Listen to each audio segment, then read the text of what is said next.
कैसे हो सभी? आप इधर आ गए हैं, मैं तुम्हें ऊपर ढूंढ रहा था। हैं? कहाँ कहाँ घूमते रहते हो तुम्हें?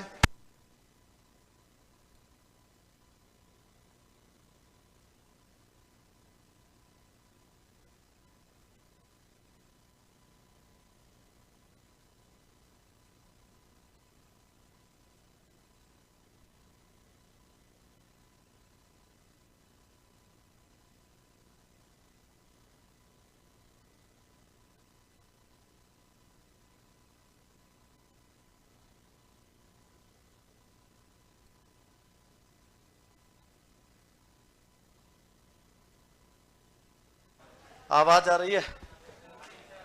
आज तो रोज बढ़ते कैसे जा रही है ये संख्या इतनी?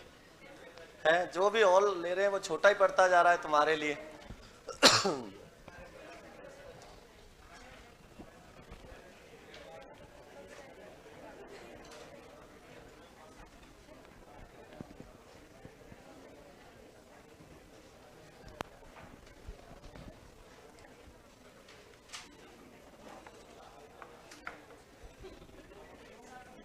क्या चल रहा था? है संधि। संधि में कौन सी है? ऋण की संधि हो गई थी। ऋण की संधि हो गई, इसका मतलब कितनी संधि हो चुकी थी? 6 हो गई थी।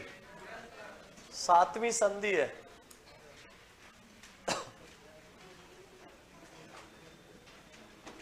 एहन की संधि।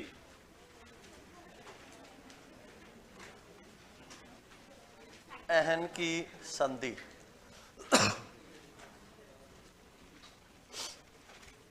एहन की संधि। एहन की संधि को समझना ध्यान से। एहन की जो संधि है उसमें क्या होता है? 2 नियम है एहन की संधि के। कितने? 2 नियम। पहला नियम है यदि एहन के बाद क्या आ जाए? रेवण आ जाए तो इस एहन का क्या हो जाता है? अहो हो जाता है। क्या हो जाता है? अहो हो जाता है।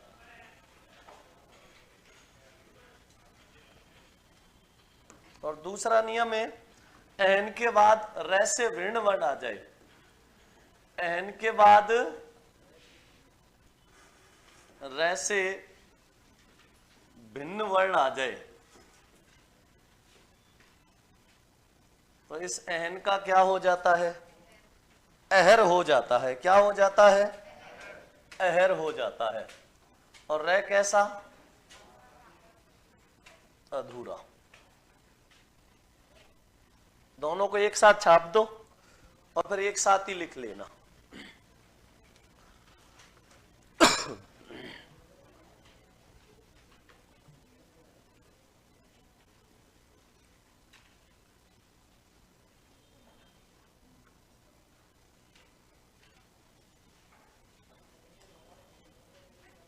मेरे पढ़ाने के बाद कई लोगों में तो पतित्व तो जाग गया है।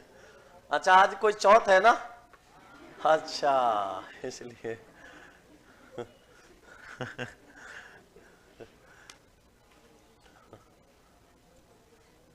अच्छा है, संस्कृति का पालन करना चाहिए।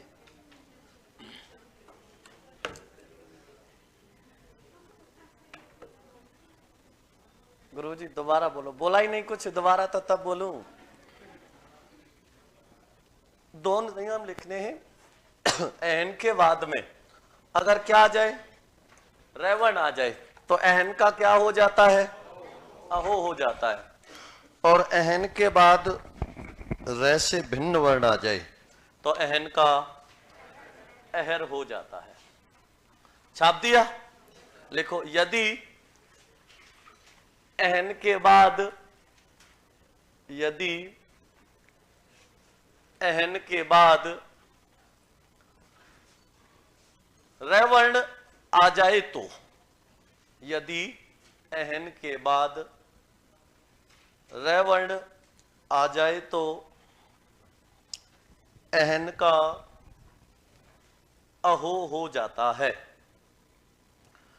अहन का अहो हो जाता है। और यदि अहन के बाद रै से भिन्न वर्ण आ जाए तो, और यदि अहन के बाद रै से भिन्न वर्ण आ जाए तो अहन का अहर हो जाता है, अहन का अहर हो जाता है। और रै भी कैसा होगा? अधूरा। उदाहरण लिख दो, जैसे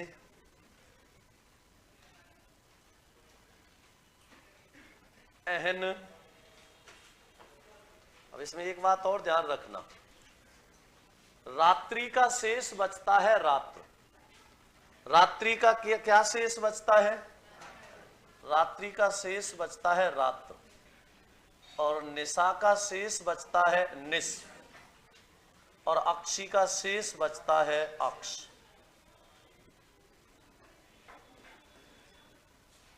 तो रात्रि का क्या हो जाएगा? रात्र हो जाएगा। निशा का निश हो जाएगा। और अक्षी का अक्ष हो जाएगा। तो एन के बाद में क्या जाए? रेवण आ जाए तो अहन का क्या हो जाएगा? अहो हो जाएगा। तो मैंने लिखा अहन धन रूप। तो रूप में ऊ कैसा आता है? बड़ा। क्योंकि रुपया छोटा होता है, रूप बड़ा होता है। क्योंकि रूप के लिए कितने सारे रुपए उड़ा देते हैं। तो रूप बड़ा है, रुपया छोटा है। तो रुपया में लघु आता है और रूप में दीर्घ।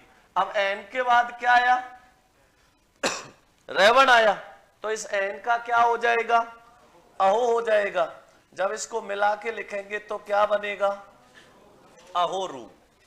अहन धन रूप मिला के लिखा तो क्या हो गया? अहो रूप हो गया। कैसे बना, समझ आया? नहीं आया तो ध्यान दो। अहन के बाद में जब रेवण आया तो इस एन का क्या बना? अहो बना। और रूप का रूप लिख दिया, मिला के लिखा तो क्या बना? अहो रूप। अहो रूप का मतलब क्या है? खिलता हुआ रूप होता है। आगे लिखो, अहन धन रश्मि। रश्मि का मतलब होता है किरण। अहन के बाद में क्या आया? रेवण आया। तो इस अहन का क्या हो गया? अहो हो गया। जब इसको मिला के लिखा तो क्या बना? अहो रश्मि। अहो रश्मि का मतलब खिलती या चमकती हुई किरण। अहो रश्मि। और मैंने अहन के बाद में क्या लिख दिया? रात्रि। अहन के बाद में क्या लिखा? रात्रि। तो अहन का क्या हो गया? अहो हो गया। अहन का क्या हो गया? अहो हो गया। जब मिला के लिखा तो क्या बना है? रात्रि या रात्र? नवरात्रि होता है या नवरात्र? नवरात्र होता है, रात्रि नहीं होता। तो अहन के बाद में जब रै वर्ण आया तो अहन का क्या हो गया? अहो हो गया। कैसे बना ये बात समझ आ गई? ध्यान रखना, इसका छाप दो।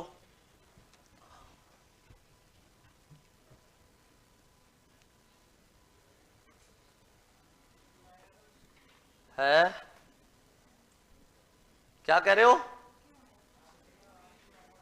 रात्रि का रात्र क्यों आया?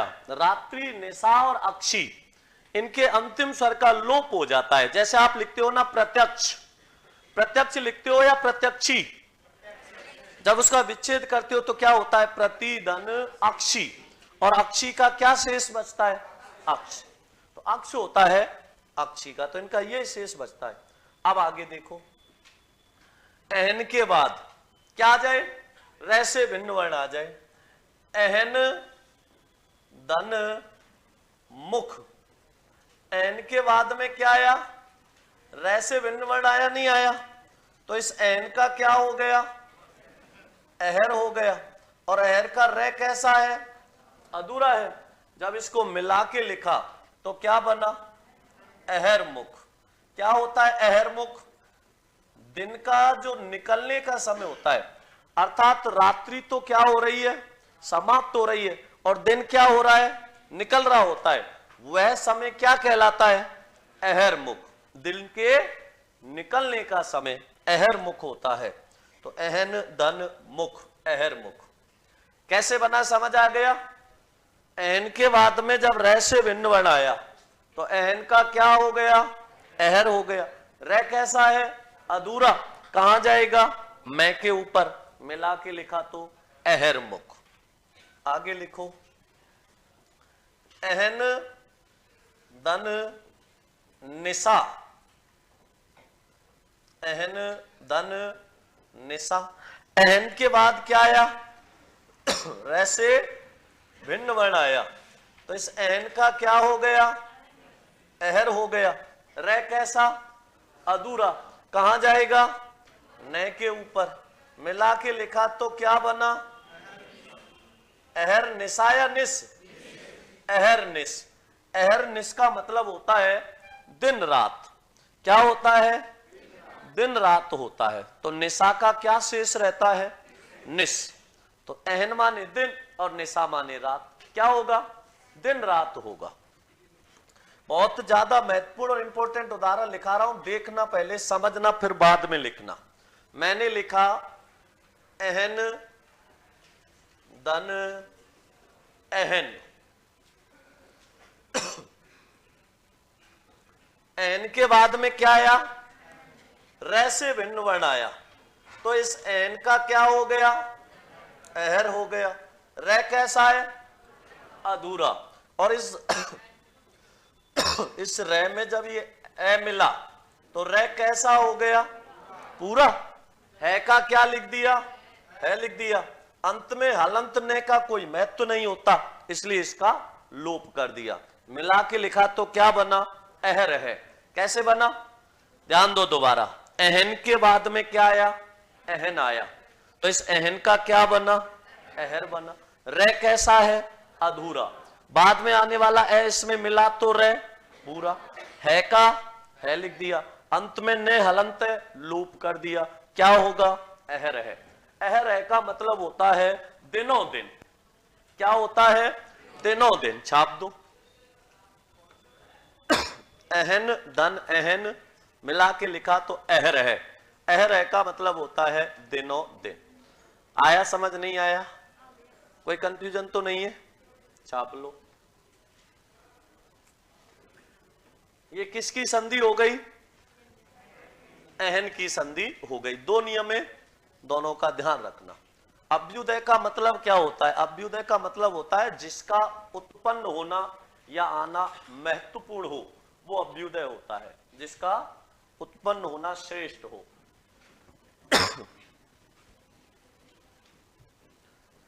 रात्रि का रात्र और निशा का निस समझ नहीं आया। अभिषेक में कौन सी संधि है? अरे रात्रि का रात्र होता है, जब इसको संधि युक्त करते हैं तो रात्र, विच्छेद करते हैं तो रात्रि हो जाता है। अभिषेक में कौन सी संधि है? अभिषेक में व्यंजन संधि है।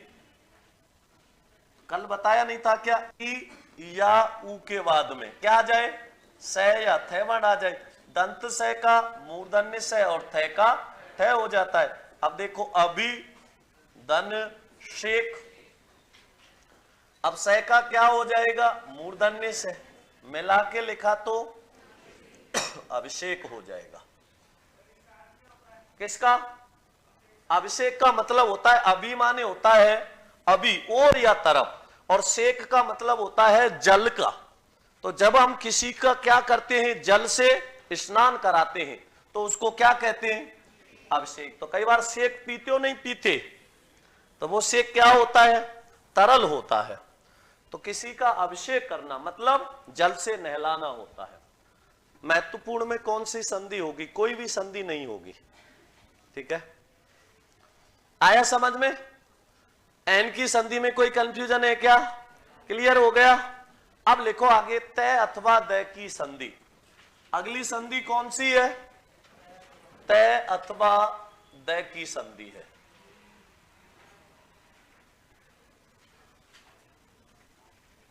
तय अथवा दय की संधि।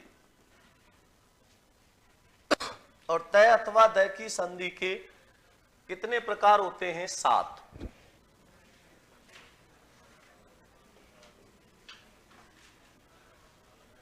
तय अथवा दय की संधि। और तय अथवा दय की संधि के कितने नियम हैं? 7।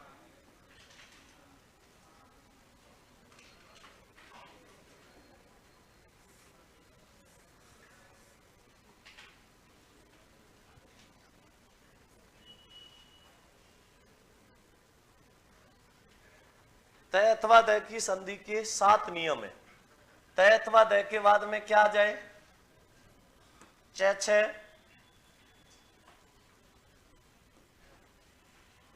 साथ के साथ ही लिख दो मेरे।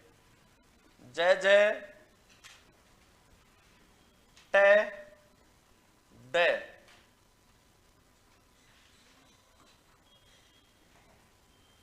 तय दय लय शय और है।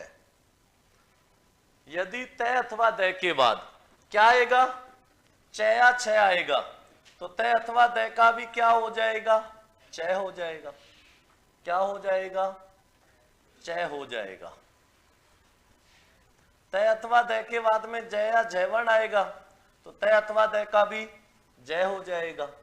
तय अथवा दय के बाद में ट आएगा तो तय अथवा दय का भी ट हो जाएगा। तय अथवा दय के बाद में डैवर्ण आएगा तो तय अथवा दय का भी ड हो जाएगा।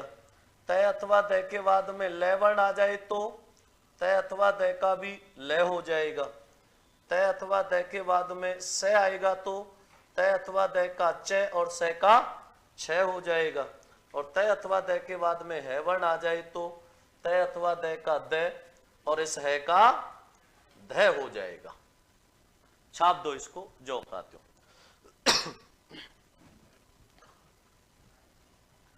ये 7 नियम है तय अथवा दय की संधि के।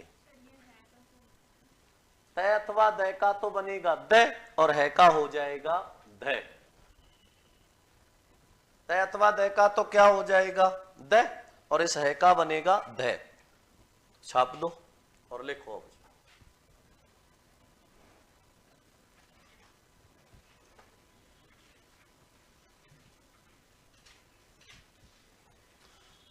सर इतने सारे नियम तो माइंड को कंफ्यूज कर रहे हैं। मीना कुमारी बादाम खाया कर है, सब याद रह जाएंगे।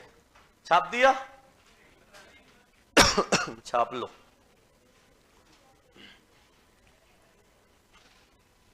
सब याद रहेंगे प्रैक्टिस करोगे तो।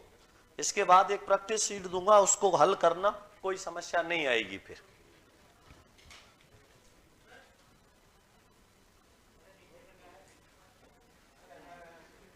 है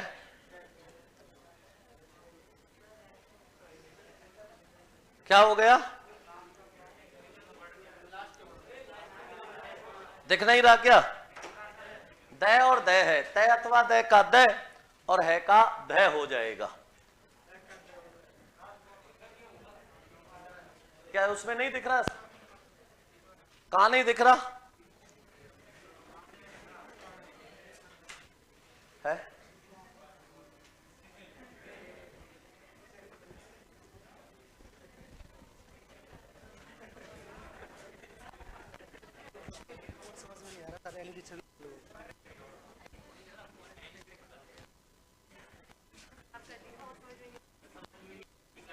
अच्छा ऐसा है क्या? इतनी बुरी लिखावट तो नहीं है मेरी, है?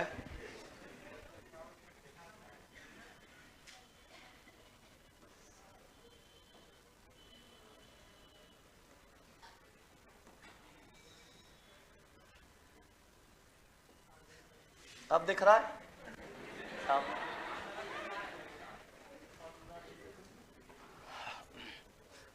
तय अथवा दय का दय और है का दय हो जाता है। अब दिख रहा है, छाप दिया।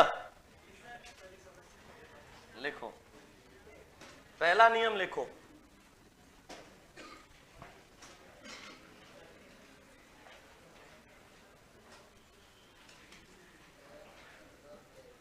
तय अथवा दय के बाद में क्या आ जाए, चय या छह वर्ण आ जाए, तो इस तय अथवा दय का भी क्या हो जाता है, चय हो जाता है। और चय भी कैसा, अधूरा। छाप दो और लिखो, इसमें लिखियो।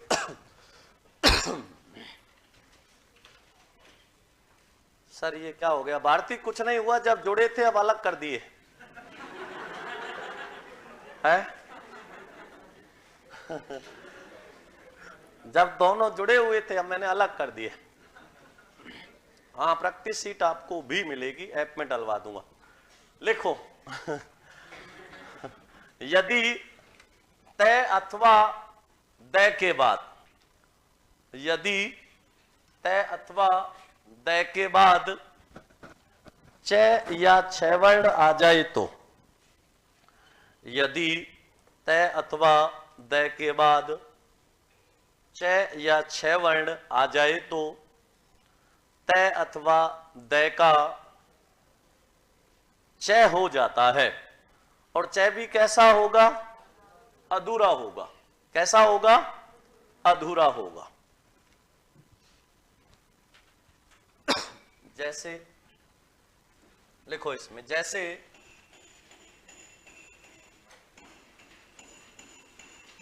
उत दन चाटन,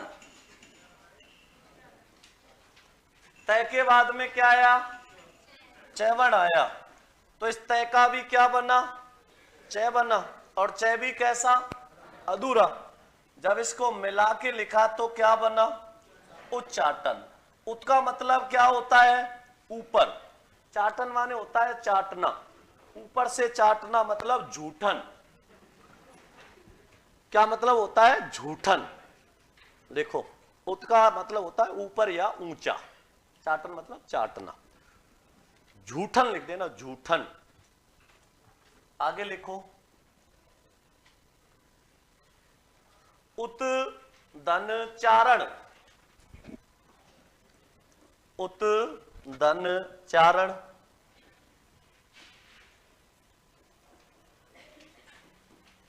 तय के बाद में क्या आया, चय वर्ण आया, तो तय का भी क्या हो गया, चय हो गया।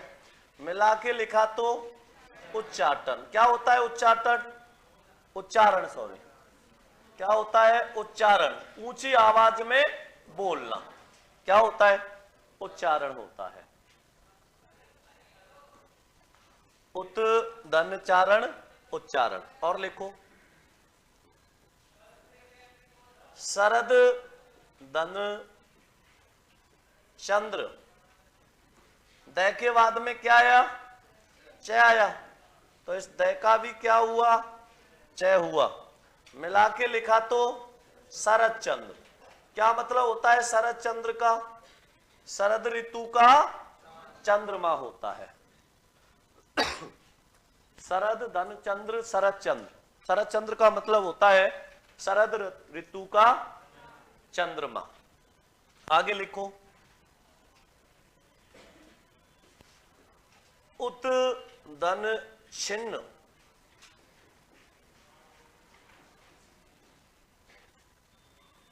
उत दन छिन्न। तय के बाद में क्या आया, छह आया, तो इस तय का क्या हो गया, चय हो गया। मिला के लिखा तो क्या बना, उच्छिन्न। उच्छिन्न का मतलब क्या है, इधर उधर बिखरा हुआ। उच्छिन्न मतलब होता है बिखरा हुआ। तो तय के बाद में क्या आया, छह वर्ण आया, तो तय का तो क्या हो गया, चय, और मिला के लिखा तो क्या बना, उच्छिन्न। कैसे बना, समझ आ गया। छाप दो। तो तय अथवा दय के बाद क्या आया? चय या छवण आया, तो तय अथवा दय का क्या हो गया?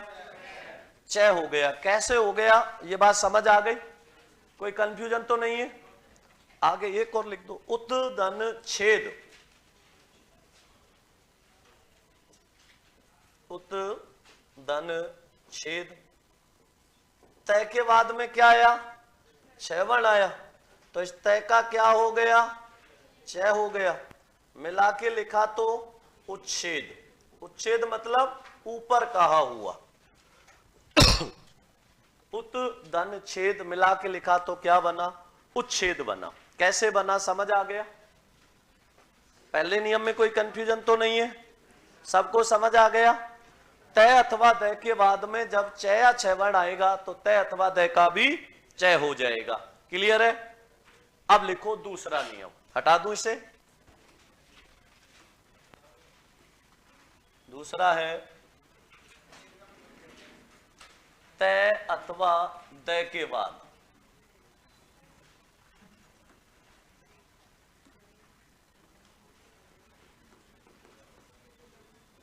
तय अथवा दय के बाद क्या जाए?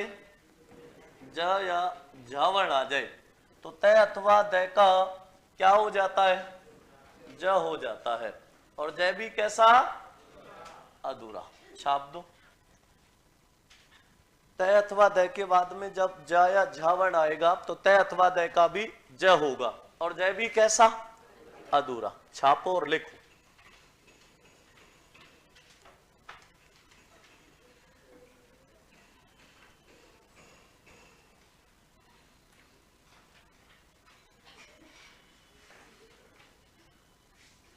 उच्चावच इसमें नहीं आएगा, दीर्घ स्वर संधि में आएगा।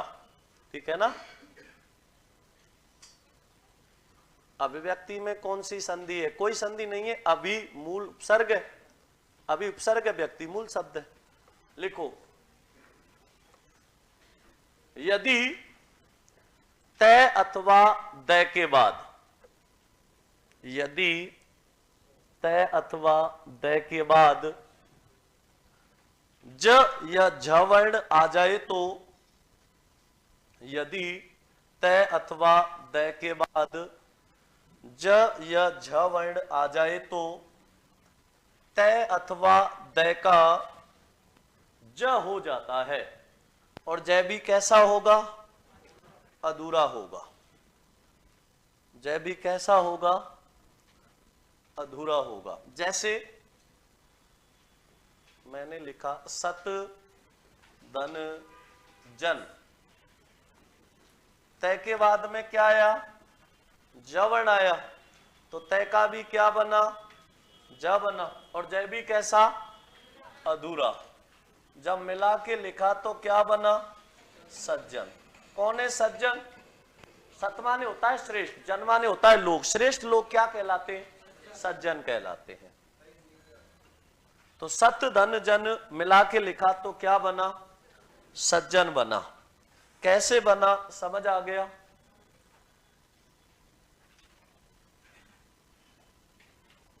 सच्चिदानंद का कौन सी संधि होगी? लो सच्चिदानंद भी लिख ही लो, नहीं तो मैं दर्द होता रहेगा। लिखो, सत धन चित धन आनंद।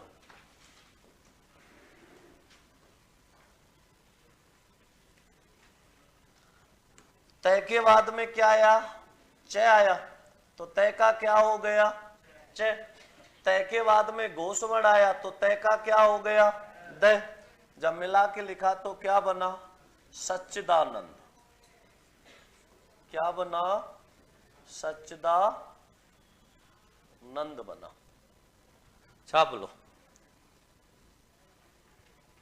तो सत धन चित धन आनंद, इसमें दो नियम लग रहे हैं। कौन कौन से? एक तो तय के बाद में चय आने पर तय का चय बना, और एक कौन सा? जसत व्यंजन का। कैच टय तय के बाद में कोई गोस्वर्ण आ जाए तो कैच टय तय का अपने वर्ग का तीसरा हो जाता है। पंचम वर्ण को छोड़ के ही तो आते हैं गोस्वर्ण, तो वो दोनों नियम है इसमें।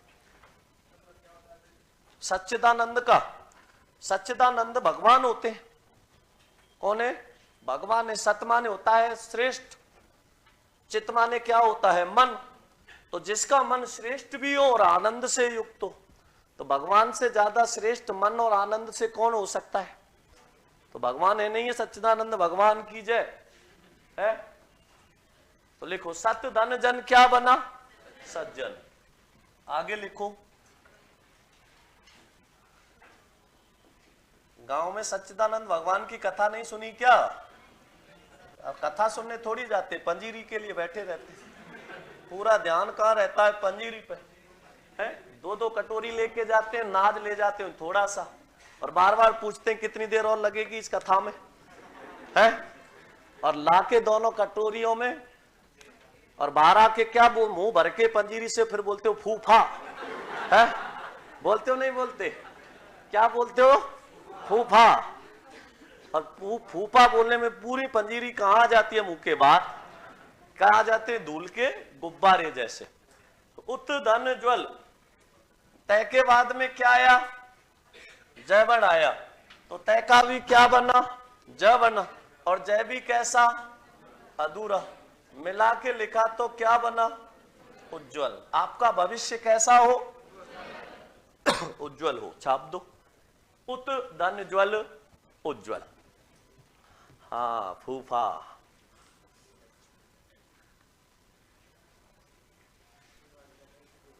सच्चिदानंद विष्णुई समाज के विद्वान संत, बहुत अच्छी बात है। उत धन ज्वल क्या हो गया? उज्जवल हो गया। आगे लिखो, विपत धन जाल। विपत धन जाल। तय के बाद में क्या आया? जयवण आया। तय का क्या हो गया? जय हो गया। और जय भी कैसा? अधूरा। मिला के लिखा तो क्या बना? विपत जाल, मतलब विपत्ति में फंसना।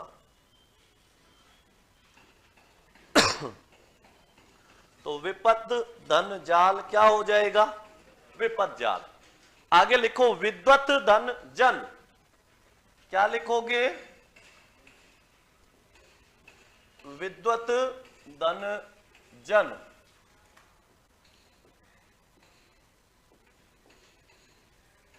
विद्वत धन जन।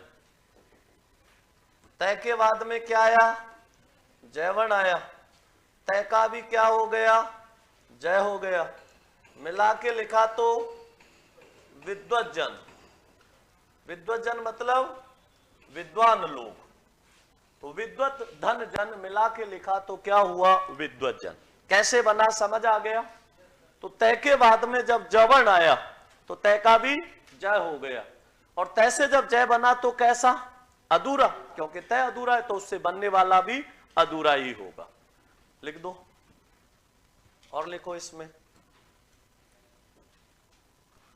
बृहत धन झंकार। बृहत धन झंकार।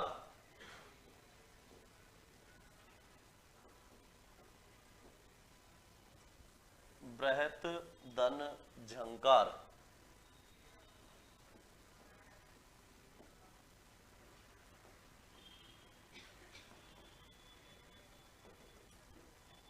तय के बाद में क्या आया? जय आया। तो तय का क्या हो गया? जय हो गया। मिला के लिखा तो बृहत झंकार। क्या होता है बृहत झंकार? बड़ी गूंज है। घंटी बजाते हो तो कैसे आवाज आती है? छिन छिन। जैसे घंटा बजाते हो टन टन। ये क्या है? बृहत झंकार, बड़ी गूंज। और लिखो आगे, उत धन झटका। बहुत अच्छा उदाहरण है। उत धन झटका। उदाहरण भले ही मैं कम लिखा रहा हूं, लेकिन वो लिखा रहा हूं जो पेपर में आए। कॉपी भराने का मेरा 1% भी मकसद नहीं है। नहीं तो कॉपी भरनी हो तो बता देना, सुबह से शाम तक खत्म ही नहीं हो उदाहरण। 6 महीना चला देंगे संधि। उत धन झटका। तय के बाद में क्या आया? जय। तो तय का क्या हो गया? जय हो गया। मिला के लिखा तो उज्जटिका।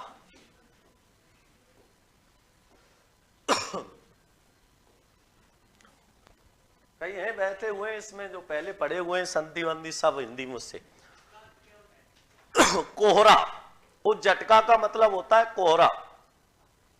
कई लोगों को तो सपने में भी संधि आने लग गई थी, वो छींकते थे तो कभी गुण और कभी यण संधि निकलती थी उनकी। बाकी आपको ऐसा नहीं होगा, ज्यादा समय नहीं लेंगे। उत्तधन झटका, उस झटका, उस झटका का मतलब होता है कोहरा, होता है ना, आज भी हुआ था। तो तय अथवा दय के बाद क्या आ जाए, जय या जयवर्ण आ जाए तो तय अथवा दय का भी क्या हो जाता है, जय हो जाता है। ये बात समझ आ गई। आगे लिखो तीसरा नियम। कौन सा तीसरा नियम, बोलो, लिख देंगे वो भी। लिखो तय अथवा दय के बाद। अब ऐसे तो फिर 2-3 और बढ़ा दूंगा, जगत जीवन लिखवाओगे।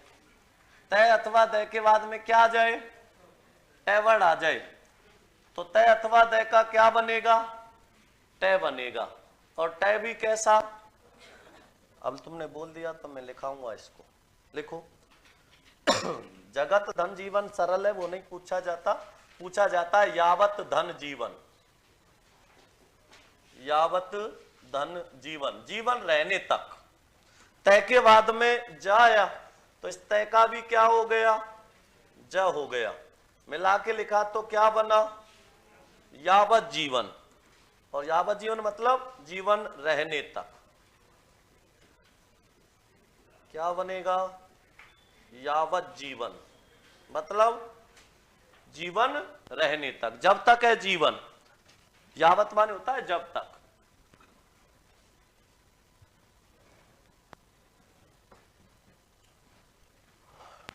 छाप दिया, अब उसको छाप दो।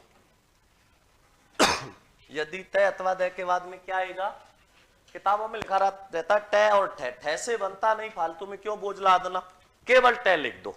लिखो यदि तय अथवा दय के बाद, यदि तय अथवा दय के बाद टय वर्ण आ जाए तो, यदि तय अथवा दय के बाद टय वर्ण आ जाए तो तय अथवा दय का टय हो जाता है। और टय भी कैसा होगा, अधूरा, क्योंकि तय अथवा दय अधूरे तो उनसे बनने वाला भी अधूरा ही होगा। लिखो जैसे इसके 3 उदाहरण है, तीनों का ध्यान रखना। लिखो तत् धन टीका,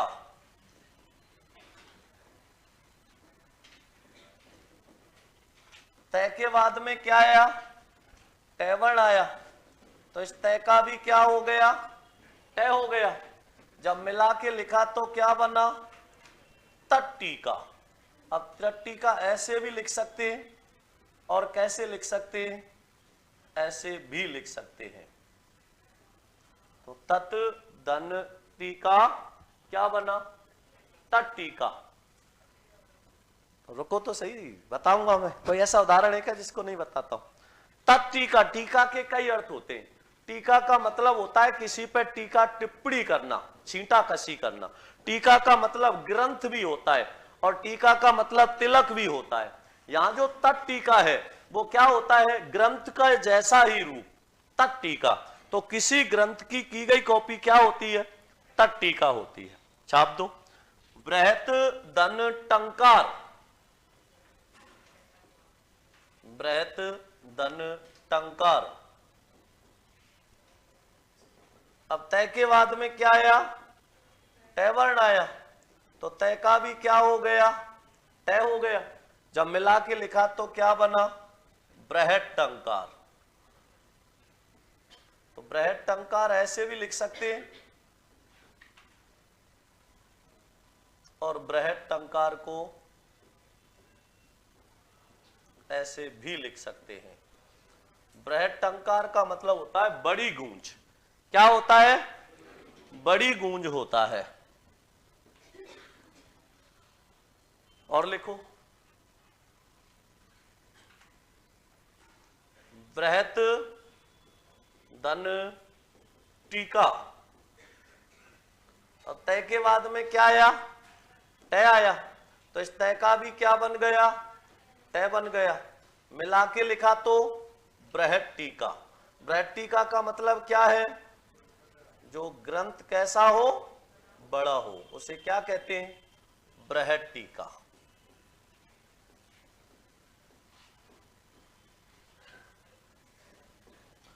समझ आया? 3 उदाहरण है, तीनों का विषय ध्यान रखना। तो तय अथवा दय के बाद तय वर्ण आ जाए तो तय अथवा दय का भी तय हो जाता है, और तय भी कैसा? अधूरा। छाप दो।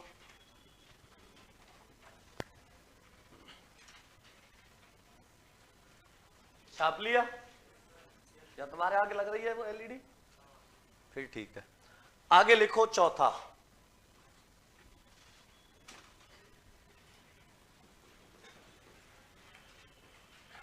तय अथवा दय के बाद क्या आ जाए? दय वर्ण आ जाए। तो तय अथवा दय का भी क्या हो जाता है? ड हो जाता है। और ड भी कैसा होगा? अधूरा होगा। कैसा होगा? अधूरा होगा। छाप दो। छाप दिया? लिखो इसमें।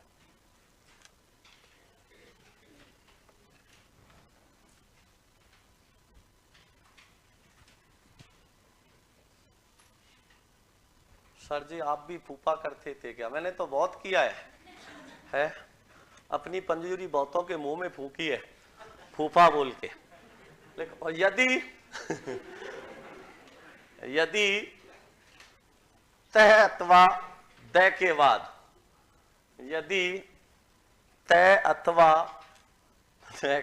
दय के बाद दय वर्ण आ जाए तो, यदि तय अथवा दय के बाद दय वर्ण आ जाए तो, अब स्पीड सही लग रही है ना? अब जल्दी तो नहीं है? ठीक है। यदि तय अथवा दय के बाद दय वर्ण आ जाए तो तय अथवा दय का भी ड हो जाता है, और ड भी कैसा होता है? अधूरा होता है। कैसा होता है? अधूरा होता है। कैसे? लिखो। जैसे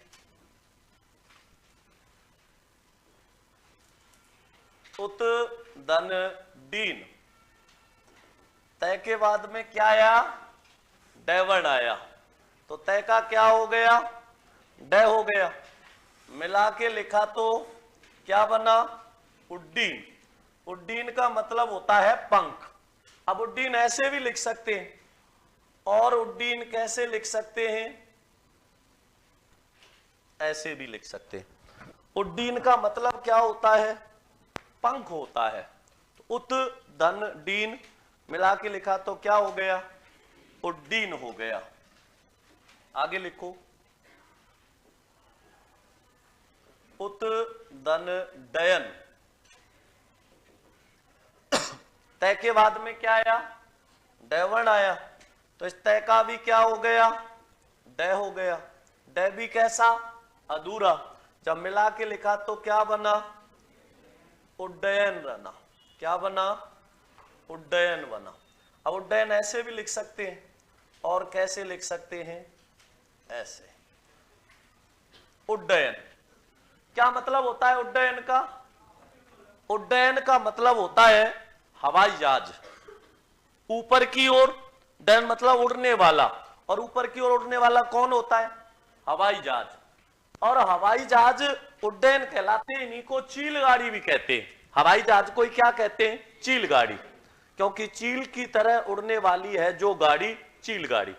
आपने सुना होगा खूब, उड्डयन मंत्री, परिवहन एवं उड्डयन मंत्री। उड्डयन मंत्री कौन होते हैं? जो हवाई जहाज के मंत्री होते हैं, नहीं होते? तो उड्डयन का मतलब होता है हवाई जहाज, ऊपर की ओर उड़ना। आगे लिखो। बृहत धन डमरू, अब तय के बाद में क्या आया? ड आया। तय का भी क्या हो गया? ड हो गया। जब मिला के लिखा तो क्या बना? बृहद डमरू। जो डमरू कैसा हो? बड़ा हो। तो बृहद डमरू किसका होता है? भगवान शिव का डमरू। और भगवान शिव का डमरू है, छोटा हो सकता है क्या? नहीं होगा। हाँ,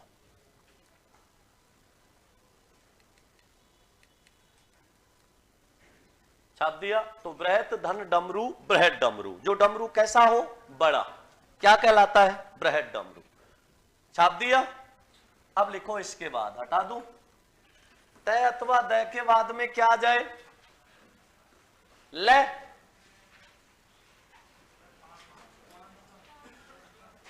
कौन सा है? पांचवा है। लो पांचवा कर दो। तय अथवा दय के बाद क्या आ जाए? लवण आ जाए। तो इस तय अथवा दय का भी क्या हो जाता है? लय हो जाता है। और लय भी कैसा बनेगा? अधूरा बनेगा। लिखो,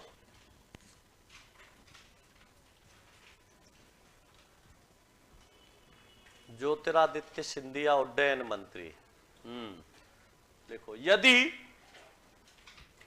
यदि तय अथवा दय के बाद, यदि तय अथवा दय के बाद लय वर्ण आ जाए तो, यदि तय अथवा दय के बाद लय वर्ण आ जाए तो तय अथवा दय का लय हो जाता है। और लय भी कैसा होगा? अधूरा। क्योंकि जब तय अथवा दय अधूरे तो इनसे बनने वाला भी कैसा होगा? अधूरा ही होगा। लिख दिया। जैसे उत धन लाश, एक होता है लाश और एक होता है लाश। जो धरती पर बोझ कहते ना कई बार, अरे लाश खड़ी हो जा। तो उत धन लाश, लाश माने होता है खुशी, और उल्लास मतलब बड़ी खुशी। तो तय के बाद में जब लवण आया तो तय का भी क्या बना? लय बना। मिला के लिखा तो क्या बना? उल्लास। क्या होता है उल्लास? बताया था ना अभी। लिख दो, उत धन लाश क्या हो जाएगा? उल्लास, बड़ी। आगे लिखो, तत् धन लीन,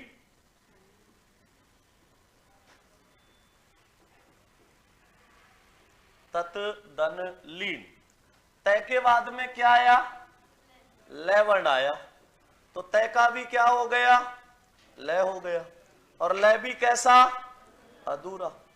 जब मिला के लिखा तो क्या बना? तल्लीन। तल्लीन का मतलब क्या है? उसी में लीन हो जाना है। होते ना, जिसमें लीन हो गए तो फिर वही दिखता है? फिर कुछ नहीं दिखता। तत् धन लीन, तल्लीन, उसी में लीन हो जाना, मस्त हो जाना। आगे लिखो, उत धन लेख, उत धन लेख। तय के बाद में क्या आया?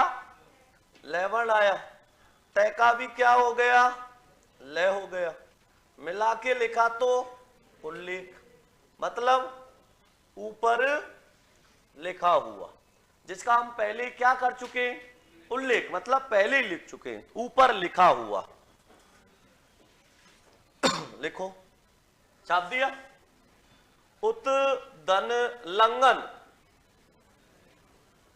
उत धन लंघन। तय के बाद क्या आया? लय आया। तय का भी क्या हो गया? लय हो गया। मिला के लिखा तो उल्लंघन। उल्लंघन मतलब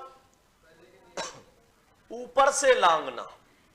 उत्माने होता है ऊपर, लंघन मतलब लांघना। ऊपर से लांघना मतलब किसी चीज का विरोध करना है। उल्लंघन किसने किया था? सीता माता ने। किसके कब्जे में पहुंच गई? रावण के। रेखा को लांघ गई थी, नहीं लांघी थी ऊपर से? तो उत्मा ने ऊपर से लांघन मतलब लांघना। तो रेखा को पार कर गई, इसका मतलब उसने क्या कर दिया? उल्लंघन कर दिया। और उसका खामियाजा क्या भुगता? रावण के कब्जे में पहुंच गए। तो उत्तधन लंघन मतलब होता है उल्लंघन, किसी चीज का विरोध करना उल्लंघन होता है। आगे लिखो, विद्युत धन लेखा, विद्युत धन लेखा, तय के बाद में क्या आया, लेवन आया, तो तय का भी क्या बनेगा, ले बनेगा, मिला के लिखेंगे तो क्या बनेगा, विद्युत लेखा, क्या बनेगा, विद्युत लेखा। विद्युत मतलब लाइट, लेखा मतलब बिल, लाइट का बिल क्या कहलाता है, विद्युत लेखा। विद्युत मतलब लाइट होती है नहीं होती, और बिल को हिंदी में क्या कहते हैं, लेखा जोखा, हिसाब किताब। तो विद्युत धन लेखा मिला के लिखा क्या बना, विद्युत लेखा, मतलब बिजली का बिल, लाइट का बिल। सटीक बैठ गया, ऐसा नहीं होता। पर विद्युत की तरह तेज लिखने वाला, जिसकी लिखावट कैसी हो, विद्युत की तरह तेज हो, वो क्या कहलाता है, विद्युत लेखा। तो लाइट का बिल काट देना, उसकी जगह लिखना विद्युत की तरह तेज लिखने वाला, जिसकी लिखावट कैसी हो, बहुत ज्यादा तेज हो, विद्युत की तरह तेज हो, वो कहलाता है विद्युत लेखा। लिख दिया, हटा दूं इसको। आगे लिखो, तय अथवा दय के बाद क्या आ जाए, तय अथवा दय के बाद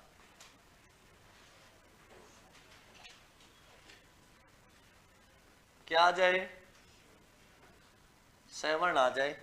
तो तय अथवा दय का तो क्या हो जाता है, चय हो जाता है, और इस सय का क्या हो जाता है, छह हो जाता है। छाप दो,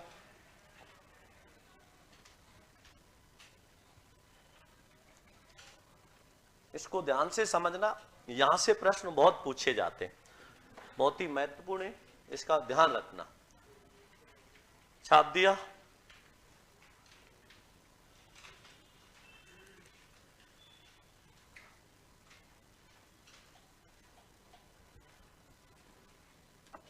यदि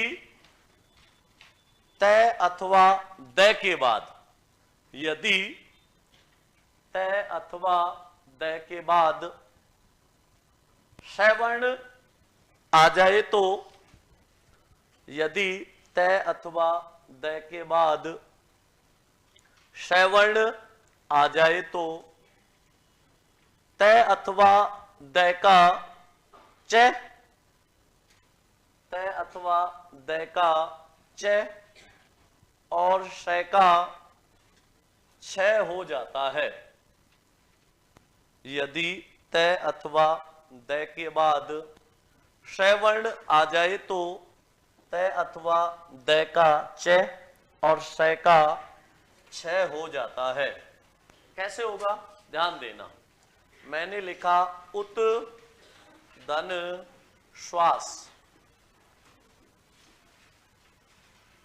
अब तय के बाद में क्या आया, सवर्ण आया, तय का तो क्या हो गया, छह हो गया, और इस सय का क्या हो गया, छह हो गया।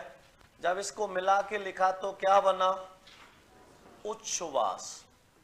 क्या होता है उच्छ्वास, है उच्छ्वास। उच्छ्वास का मतलब होता है लंबी लंबी सांसें लेना, ऊपर की ओर सांस खींचना, उच्छ्वास। तो उत्तधन श्वास, उच्छ्वास। आगे लिखो, अधूरा बनेगा ना ये भी, हलंत करना इसको भी, क्योंकि ये अधूरा है तो ये भी अधूरा बनेगा। हाँ ये भी अधूरा ही है। उत्तधन श्वास क्या हो जाएगा, उच्छ्वास। आगे लिखो, शरद धन शशि, शरद धन शशि। शशि कौन होता है, चंद्रमा। अब दय के बाद में क्या आया, सवर्ण आया, दय का क्या हो गया, च, और इस सय का क्या हो गया, 6 हो गया। जब मिला के लिखा तो क्या बना? शरद शशि। और शरद शशि का मतलब क्या होता है? शरद ऋतु का चंद्रमा होता है। शरद माने शरद ऋतु, शशि माने चंद्रमा। शरद ऋतु का चंद्रमा क्या कहलाता है? शरद शशि कहलाता है। समझ आ गया? क्या होगा अधूरा? पूरा है तो पूरा होगा। अगर स अधूरा होता तो भी ये अधूरा ही बनता। पूरा है तो पूरा बन गया। यहां तो अधूरा था स, इसलिए अधूरा बना। आगे लिखो, उत्दन श्रृंखला।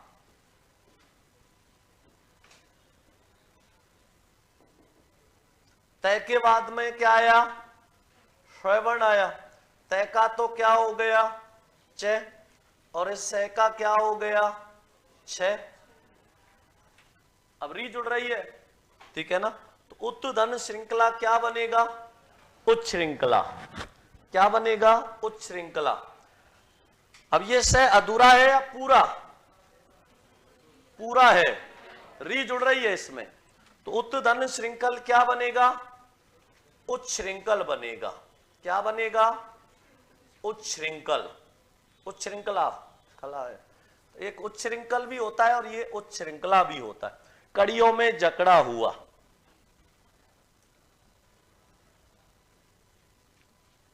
उत्दन छेदन उच्छेदन हो जाता है, वो तो 6 वाले में जाएगा। 6 तो उत्दन श्रृंखला क्या बना? उच्च श्रृंखला। कैसे बना समझ आ गया? छाप दो, उत्दन श्रृंखला उच्च श्रृंखला। आगे लिखो,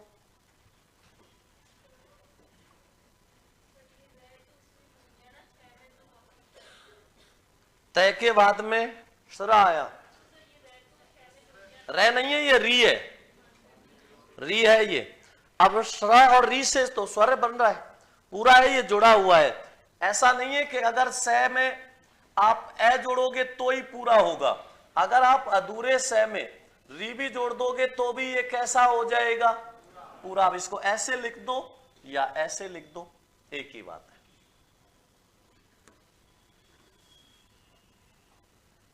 आगे लिखो, बहुत महत्वपूर्ण उदाहरण लिख रहा हूं, दोनों को इंपॉर्टेंट है, बहुत अच्छे से समझना। श्रीमत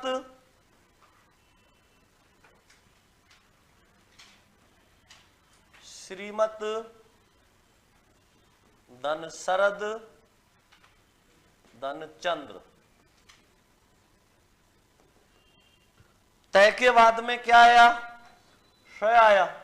तय का क्या हो गया? छ। दय के बाद में च आया तो दय का भी क्या हो गया? छ। ध्यान से समझो, श्रीमद धन शरद धन चंद्र। ये तय के बाद में स आया तो इस तय का तो क्या हो गया? और इस स का क्या हो जाएगा? छ हो जाएगा। स का क्या बना? छ बना। अब दय के बाद में च आया तो दय का भी क्या बना? छ बना। जब इसको मिला के लिखा तो क्या बना? श्री मच्छरद चंद्र। क्या बना? श्री मच्छरद चंद्र। ये जब पेपर में पूछा तो कुछ लोग इसको छोड़ के आ गए।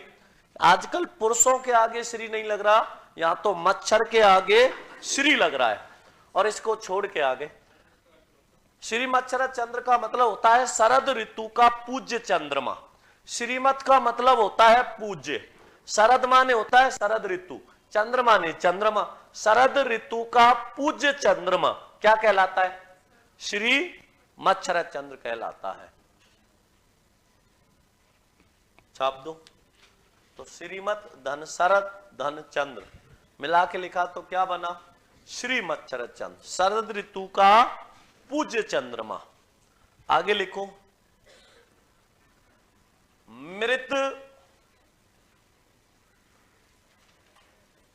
मृत नहीं, इसको मृद करना। मृद धन शकटिकम। मृद धन शकटिकम। अब यहां पे दय के बाद में क्या आ रहा है? श आ रहा है तो दय का क्या हो जाएगा?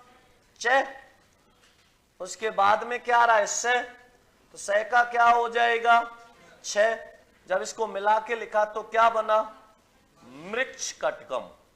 क्या बना मृक्ष कटकम। और मृक्ष कटकम का मतलब होता है काठ की गाड़ी, मिट्टी की गाड़ी। किसकी गाड़ी मिट्टी की गाड़ी। शूद्रक की प्रसिद्ध रचनाएं है मृक्ष कटकम। शूद्रक जानते हो संस्कृत का विद्वान है शूद्रक, उसकी रचना है मृक्ष कटकम। मृक्ष कटकम का मतलब होता है मिट्टी की गाड़ी। छाप दो। ऐसा कुछ भी नहीं है, वो तो नए का हम लोप कर देते हैं जिसका कोई महत्व नहीं है। नए जैसे लिखेंगे ना अभी व्यंजन लोप में पितृन धन हंता पितृ हंता, नए का लोप कर देते, अधूरे नए का कोई महत्व नहीं होता।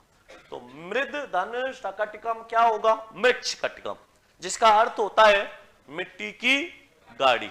छाप दिया, समझ आ गया। अब लिखो है वाला नियम।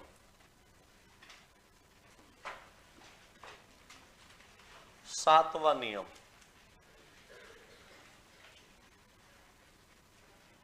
तय अथवा दय के बाद क्या आ जाए हैवर्ण आ जाए।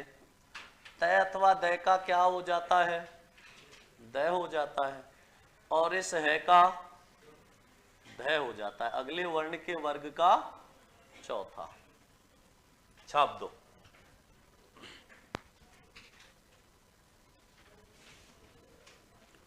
कृपया कमेंट को इग्नोर मत करो।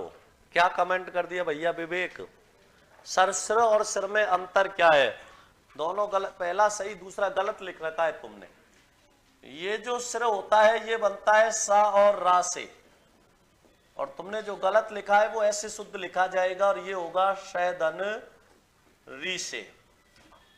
ठीक है ना?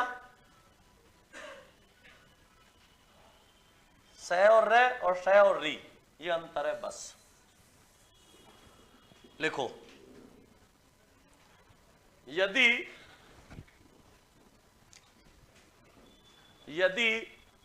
तय अथवा दय के बाद, यदि तय अथवा दय के बाद हैवर्ण आ जाए तो, यदि तय अथवा दय के बाद हैवर्ण आ जाए तो तय अथवा दय का दय, तय अथवा दय का दय और है का धय हो जाता है, और है का धय हो जाता है। तो यदि तय अथवा दय के बाद हैवर्ण आ जाए तो तय अथवा दय का तो क्या हो जाएगा द हो जाता है, और है का अगले वर्ण के वर्ग का चौथा अर्थात धय हो जाता है। समझ आ गया?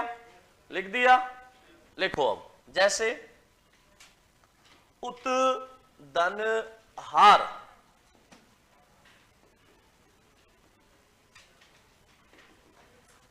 अब तय के बाद में क्या आया हैवर्ण आया, तो तय का तो क्या हो गया दय, और इस है का धय जब मिला के लिखा तो क्या बना उद्धार बना। तो उत धन हार मिला के लिखा तो क्या बना उद्धार बना। कैसे बना समझ आया? तय के बाद में जब है आया तो तय का दय और है का धय हो गया, मिला के लिखा तो उद्धार हो गया। छाप दो। उत धन हार उद्धार।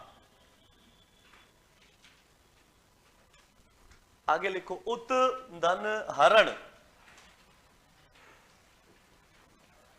उत धन हरण।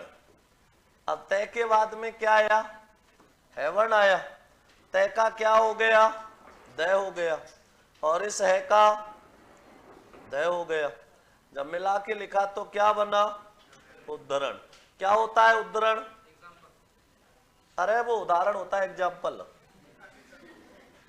वो उदाहरण होता है, ये उद्धरण है। उद्धरण का मतलब होता है ऊपर से हरण करना। नहीं पढ़े क्या? उद्धरण और पल्लवन, किसी चीज को, किसी बड़े भाग को छोटे रूप में प्रस्तुत करना उद्धरण होता है, और किसी छोटे रूप को बड़े भाग में वर्णित करना पल्लवन होता है। तो आज तक उद्धरण पल्लवन नहीं सुने, कोई बात नहीं, अब सुन लिया। उद्धरण ऊपर से हरण करना। आगे लिखो, पद धन हति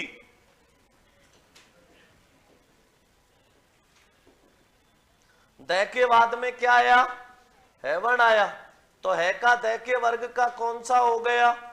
चौथा। मिला के लिखा तो क्या बना? पद्धति बना। तो पद धन हति क्या हो गया? पद्धति। कैसे बना समझ आया? तो दै के बाद में जब है आया तो दै का तो दै रहेगा और है का इसी के वर्ग का चौथा दै हो जाएगा। पद धन हति पद्धति। किसका? अणे का? अणे का ने नहीं होता, ने का अणे होता है। उल्टा क्यों होगा? ने का अणे बनता है, अणे का ने थोड़ी बनता है। रह के कारण इसका अणे हो रहा है। आगे लिखो,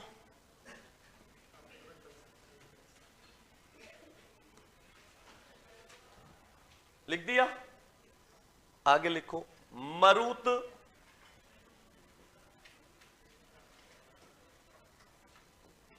धन हारिणी।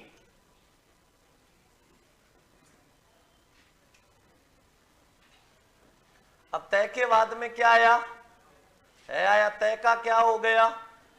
दै और है का दै। मिला के लिखा तो क्या बना? मरुधारिणी। क्या बना? मरुधारिणी। क्या होता है मरुधारिणी?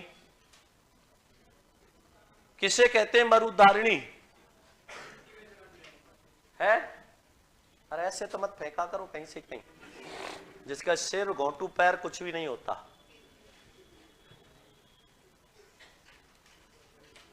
मरुधारिणी। मरुत माने होता है हवा, हारिणी माने होता है हरण करने वाली। हवा के तेज वेग का हरण करने वाली, रोकने वाली क्या होती है? पताका। पानी का जहाज देखा है? किस किस ने देखा है? पिक्चरों में नहीं, वैसे ही। कोई नहीं देखा वो आज देख लेना।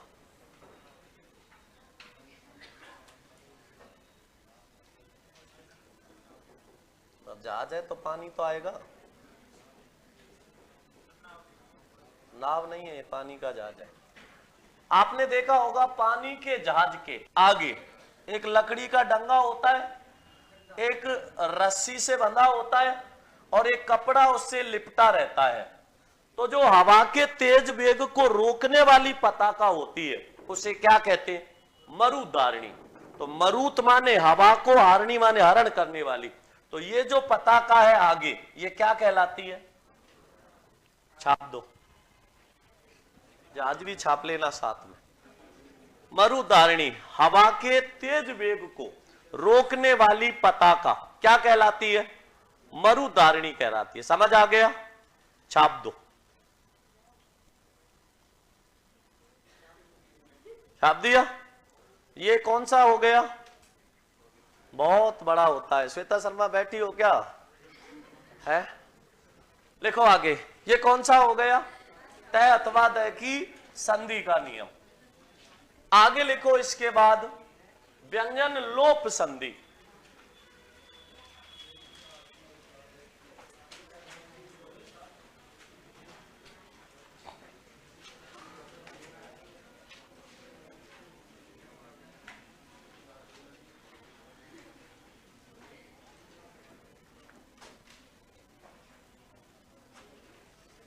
व्यंजन लोप संधि। व्यंजन के नहीं, लास्ट है ये, एक और झेल लो। व्यंजन लोप संधि।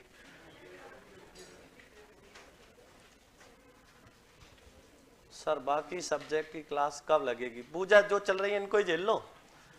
है तुम्हारा खोट नहीं है ना, घूम घूम के पढ़ रही हो। यहां बैठो ना, पिछवाड़ा दुखेगा जब पता चलेगा। है 4 घंटे क्लास कम चल रही है, इनको ही झेल लो। लिखो व्यंजन लोप संधि। और व्यंजन लोप संधि में लिखो 4 घंटे चल रही है ना, बहुत है ना अभी। लो लिखो आगे। देखो व्यंजन लोप में क्या होता है, व्यंजन का लोप हो जाता है। कैसे? मैंने लिखा पितृन धन हंता, अब यहां पर ने का हो जाएगा लोप, क्या लिखेंगे? पितृहंता, और ने का लोप हो गया इसलिए इसको क्या नाम दिया? व्यंजन लोप। पितृन धन हंता, पितृन धन हंता क्या बनेगा? पितृहंता। क्या होता है पितृहंता? पिता की हत्या करने वाला, पितृहंता। लिख दिया? आगे लिखो मंत्रिन धन परिषद, मंत्रिन धन परिषद, और परिषद हमेशा कैसी होती है? अधूरी होती है। मंत्रिन धन परिषद मिला के लिखेंगे तो क्या बनेगा? मंत्री परिषद बनेगा। तो मंत्रिन धन परिषद, मंत्री परिषद। क्या होती है मंत्री परिषद? मंत्रियों की परिषद होती है। आगे लिखो युवन धन राज, युवन धन राज मिला के लिखा तो क्या बना? युवराज। ने का क्या हो गया? लोप हो गया। हाँ नहीं, नए वाले भी आएंगे और भी आएंगे, अधिकतर नए वाले आएंगे। युवन धन राज मिला के लिखा तो युवराज। आगे लिखो पक्षिन धन राज,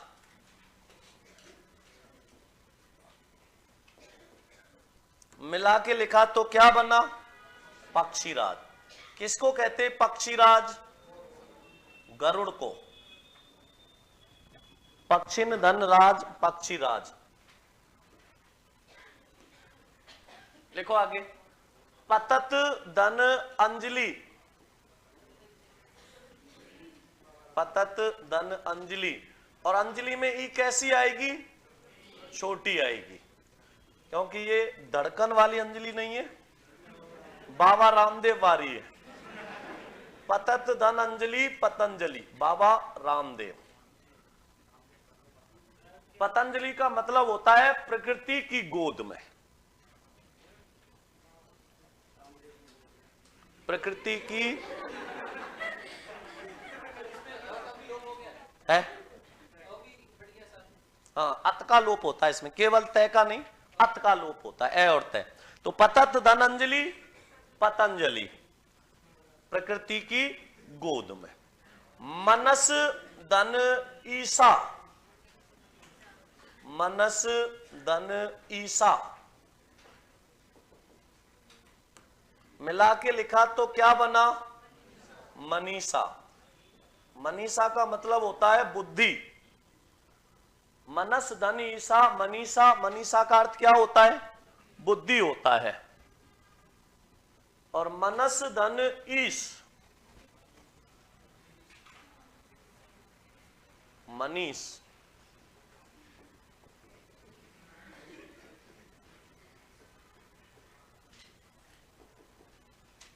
मनस धन ईश क्या बना? मनीष, बुद्धिमान होता है।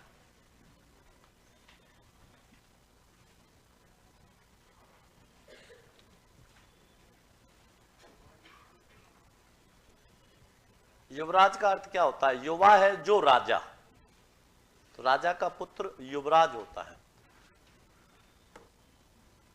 मनस धनीश क्या होगा? मनीष हो जाएगा। आगे लिखो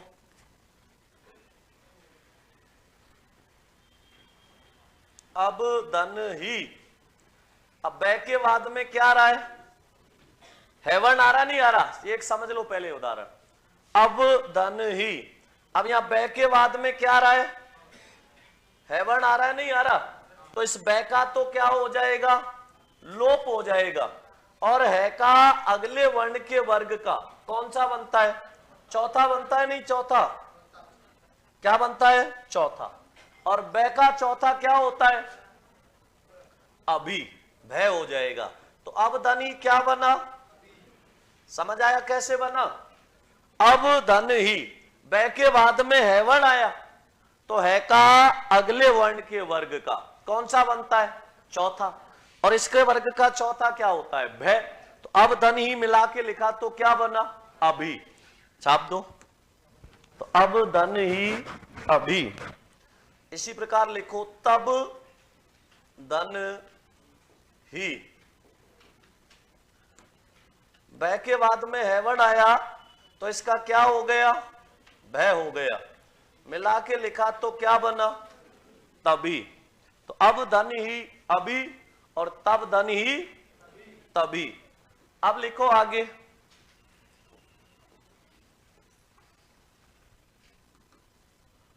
सब धन ही, बै के बाद में क्या आया, है वर्ण आया, तो है का क्या हो जाएगा, भय, मिला के लिखा तो क्या बना, सभी। तो सब धन ही मिला के लिखा तो सभी।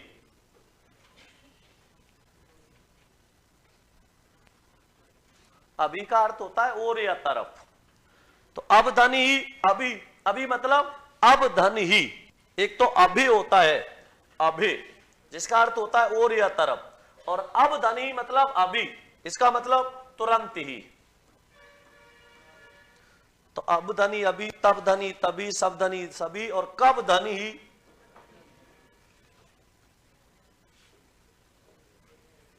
कब धन ही, है का क्या हो जाएगा, वह हो जाएगा, मिला के लिखेंगे तो क्या बनेगा, कभी।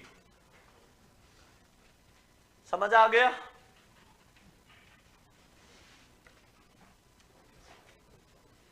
अरे उसमें ए और तय दोनों का लोप होता है, पतंजलि में अत का लोप होता है, केवल तय ही नहीं ए का भी होता है। छाप दिया, समझ आ गया। किसी प्रकार की कोई कंफ्यूजन है क्या, यहां तक सबको समझ आ गया। व्यंजन संधि हो गई पूरी, ठीक है। अब लिखो इसके बाद विसर्ग संधि। कौन सी संधि, विसर्ग संधि।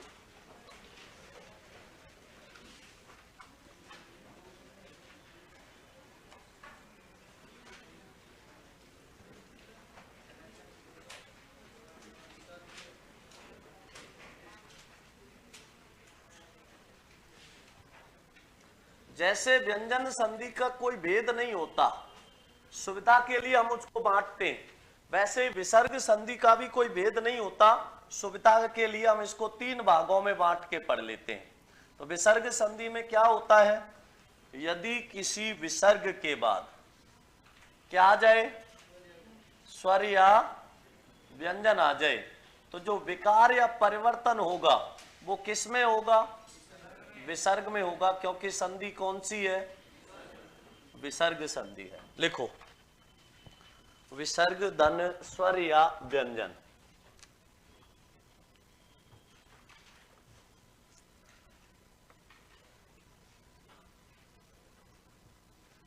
विसर्ग संधि, तो विसर्ग संधि है तो विकार किस में होगा, विसर्ग में। लिखो यदि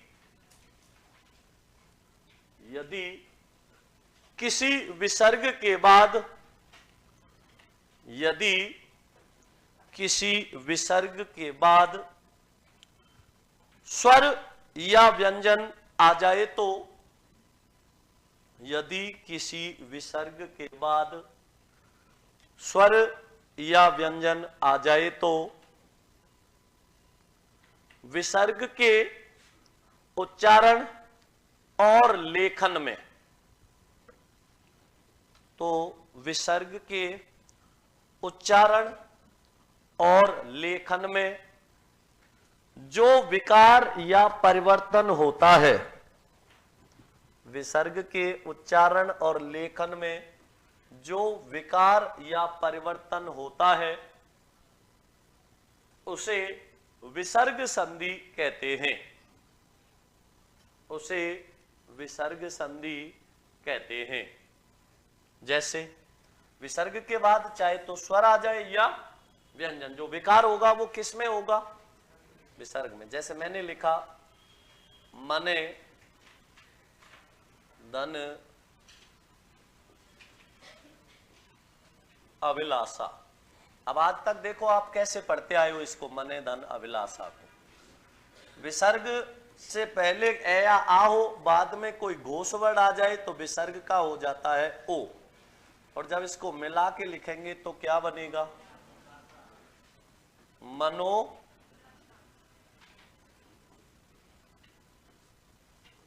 अभिलाषा। मने धन अभिलाषा मिला के लिखा तो क्या बना? मनो अभिलाषा। विसर्ग का ओ हुआ, ये ए कहां जाएगा? ए का क्या बन जाता है? अवग्रह चिन्ह। तो इसको ऐसे भी लिख देते हैं, और आजकल इसको कैसे लिखा जा रहा है? ऐसे। अब ऐसे लिखा जा रहा है, यहां तक ठीक है, लेकिन कुछ मानव इसका विच्छेदी मने धन विलासा कर देते हैं। विलासा कोई शब्द है क्या? अभिलाषा होता है, चाहना, इच्छा, ठीक है। तो मनो धन अभिलाषा, मनो अभिलाषा अवग्रह चिन्ह बन गया, और लोप कर दिया तो मनो विलासा बन गया। समझ आ गया? लेकिन विच्छेद में विलासा नहीं आएगा, क्या आएगा? अभिलाषा आएगा, ये ध्यान रखना है। अवग्रह चिन्ह ये आयादी उस संधि और वो पढ़ाई जब नहीं सुने था, वहां बताया था ना एचो अयवायाब। क्या बताया था? एचो अयवायाब। वहां भी तो बताया था ये अवग्रह चिन्ह। ए और ओ के तुरंत बाद ए आ जाए तो ए का अवग्रह चिन्ह बन जाता है। तो विसर्ग के बाद में स्वर हो या फिर क्या आ जाए? व्यंजन आ जाए। कैसे? जैसे तपे धन भूमि, विसर्ग से पहले क्या आ रहा है? ए, बाद में आ रहा है घोष वर्ण, विसर्ग का हो गया ओ, मिला के लिखा तो क्या बना? तपोभूमि।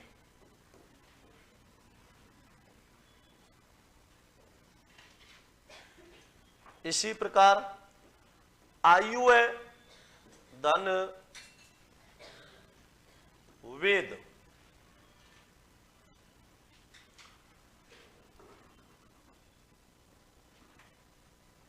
आयु है धन वेद। विसर्ग से पहले उ है, बाद में घोष वर्ण, विसर्ग का हो गया रे, मिला के लिखा तो आयुर्वेद। तो यदि विसर्ग के बाद स्वर आ जाए या व्यंजन आ जाए, विसर्ग के उच्चारण और लेखन में जो विकार या परिवर्तन होता है उसे क्या कहते हैं? विसर्ग संधि कहते हैं। यह बात समझ आ गई? अब लिखो, सुविधा के अनुसार विसर्ग संधि को हम कितने भागों में बांट लेते हैं? 3 भागों में। छाप दिया? छाप लो और लिखो आगे। सुविधानुसार विसर्ग संधि को 3 भागों में बांट दिया जाता है। सुविधानुसार विसर्ग संधि को 3 भागों में बांट दिया जाता है।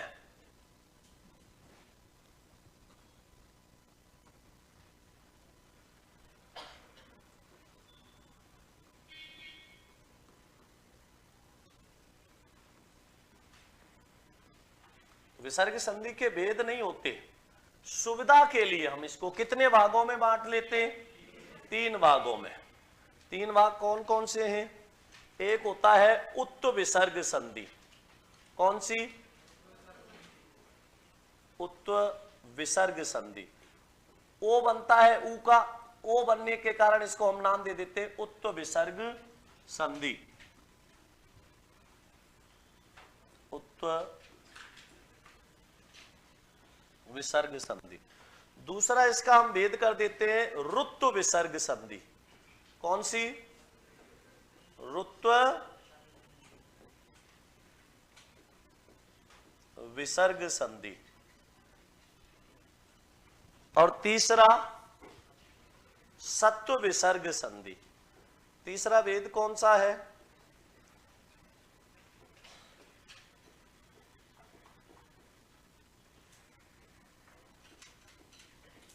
सत्व विसर्ग संधि। उत्व विसर्ग, रुत्व विसर्ग और सत्व विसर्ग। सुविधा के लिए इसको हम कितने भागों में बांटते हैं? 3, उत्व, रुत्व और सत्व विसर्ग। लिखो, सबसे पहली लिख दो उत्व विसर्ग संधि। सबसे पहली कौन सी है? उत्व विसर्ग संधि। तीनों छाप दी? छाप।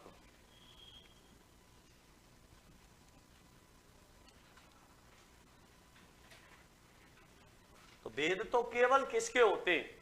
स्वर संधि के। व्यंजन और विसर्ग के तो हम किसके अनुसार? सुविधा के अनुसार भेद कर लेते हैं। तो लिखो सबसे पहली उत्व विसर्ग संधि। एक ही संधि से दोनों संधि खत्म होंगी, ध्यान से समझना। उत्व विसर्ग और रुत्व विसर्ग। लिखो उत्व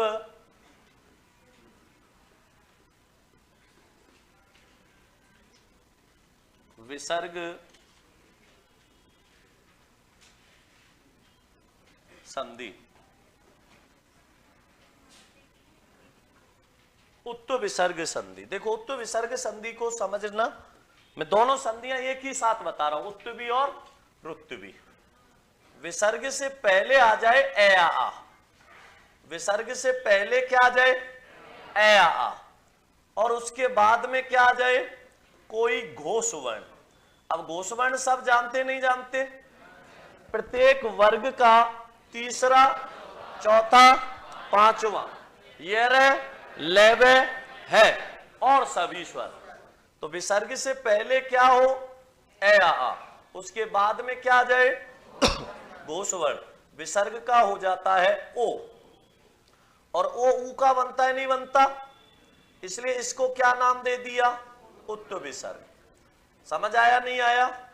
उदाहरण लिख रहा हूं एक। मने धन हर। विसर्ग से पहले क्या आ रहा है? ए। बाद में क्या आ रहा है? घोष वर्ण। विसर्ग का क्या हुआ? ओ। क्या लिखा? ये बात समझ आ गई? विसर्ग से पहले ए या आ हो, विसर्ग के बाद में कोई घोष वर्ण आ जाए, विसर्ग का ओ हो जाता है। इसको क्या नाम दिया? उत्व विसर्ग। विसर्ग से पहले ए या आ को छोड़कर कोई अन्य स्वर आ जाए और उसके बाद में कोई घोष वर्ण आ जाए तो विसर्ग का हो जाता है रे। और रे के कारण इसको क्या कहते हैं? रुत्व विसर्ग संधि। कौन सी संधि? रुत्व विसर्ग। कैसे? जैसे मैंने लिखा धनुए धन धारी। विसर्ग से पहले क्या आ रहा है? ए या आ को छोड़कर अन्य स्वर आ रहा है। उसके बाद में क्या आ रहा है? घोष वर्ण। विसर्ग का क्या होगा? रे। जब मिला के लिखा तो क्या बना?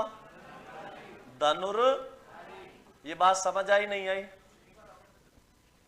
दोबारा समझो। देखो, विसर्ग से पहले क्या हो? ए या आ। उसके बाद में क्या आ जाए? घोष वर्ण। विसर्ग का क्या होता है? ओ बनने के कारण इसको क्या कहा? विसर्ग से पहले क्या आ जाए? ए या आ को छोड़कर कोई अन्य स्वर आ जाए, फिर क्या आ जाए? घोष वर्ण। विसर्ग का क्या हो जाता है? इसको क्या कहा? दोनों बात समझ आ गई? उत्व विसर्ग और याद रहेगा? तो सबसे पहली लिखो उत्व विसर्ग संधि। कौन सी? उत्व विसर्ग संधि। लिखो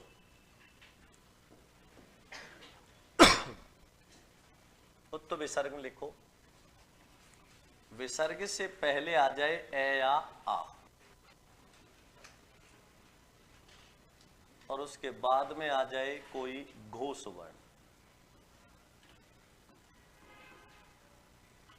विसर्ग का क्या हो जाता है?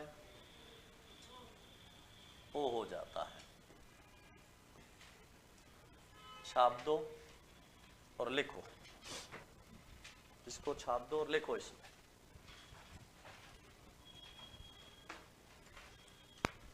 छाप दिया। यदि विसर्ग से पहले ए या आ हो, यदि विसर्ग से पहले ए या आ हो और विसर्ग के बाद कोई घोष वर्ण आ जाए, यदि विसर्ग से पहले ए या आ हो और विसर्ग के बाद कोई घोष वर्ण आ जाए, तो विसर्ग का ओ हो जाता है। तो विसर्ग का ओ हो जाता है। कैसे होगा, ध्यान देना। मैंने लिखा मने धन विज्ञान,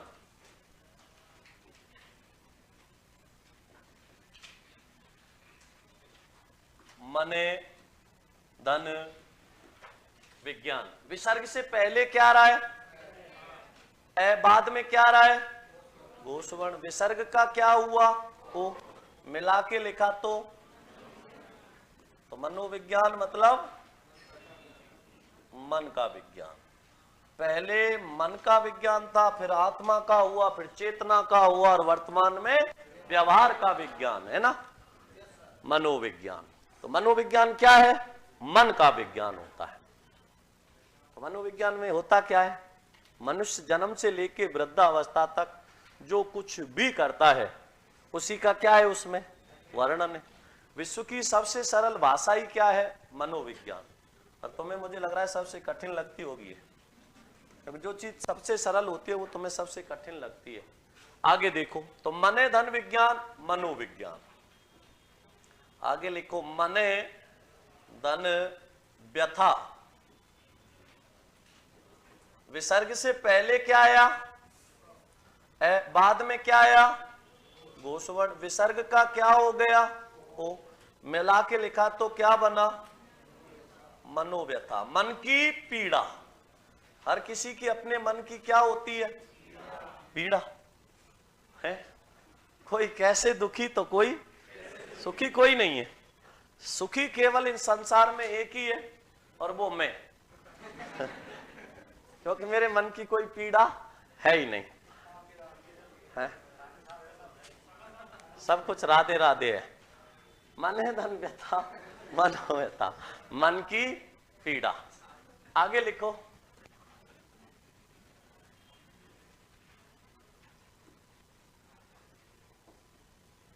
मने धन विकार, मने धन विकार। विसर्ग से पहले क्या आ रहा है, ए, बाद में क्या है, घोष वर्ण। विसर्ग का क्या होगा, ओ, मिला के लिखा तो क्या बना, मनोविकार। मन के क्या है, विकार है। मन में अनेक प्रकार के परिवर्तन आते रहते, नहीं आते हैं। थोड़ी देर पहले कुछ था, थोड़ी देर बाद कुछ और हो जाता है, तो उससे बढ़िया मिल जाता है तो उसमें और विकार आ जाता है, मतलब कोई भी वस्तु। आगे लिखो, यश धन अभिलाषा। यश, सबसे ज्यादा दुखी ऐसा ही व्यक्ति रहता है जिसके मन में विकार आते रहते हैं। यश धन अभिलाषा। अभिलाषा का मतलब होता है चाहना या इच्छा। विसर्ग से पहले क्या आया, ए, बाद में क्या आया, घोष वर्ण स्वर। विसर्ग का क्या हुआ, ओ, मिला के लिखेंगे तो क्या बनेगा, यशो अभिलाषा।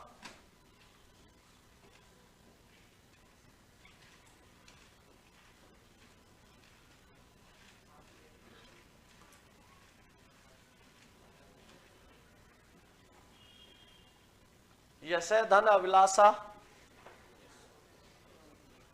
यशो अभिलाषा। आगे लिखो, सरय धन वर। सरय धन वर। विसर्ग से पहले क्या आया?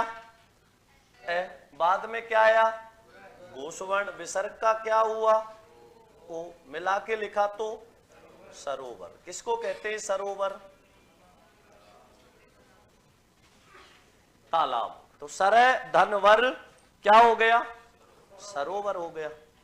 आगे लिखो, मने धन रम। रम का मतलब होता है रमण करना, वो रम मत समझो, तो हमेशा गलत चलता है तुम्हारा दिमाग। विसर्ग से पहले क्या आया? ए। बाद में क्या आया? रे। विसर्ग का हुआ ओ। मिला के लिखा तो मनोरम। मनोरम मतलब बहुत ही सुंदर, जिसमें मन रम जाता है। कहते ना बड़ा ही मनोरम दृश्य। कैसा? मनोरम, जिसमें मन क्या हो जाए? रम जाए। मनोरम कहते नहीं, बड़ा ही मनोरम दृश्य जिसमें मन रम जाए। आगे लिखो, तपे धन वन।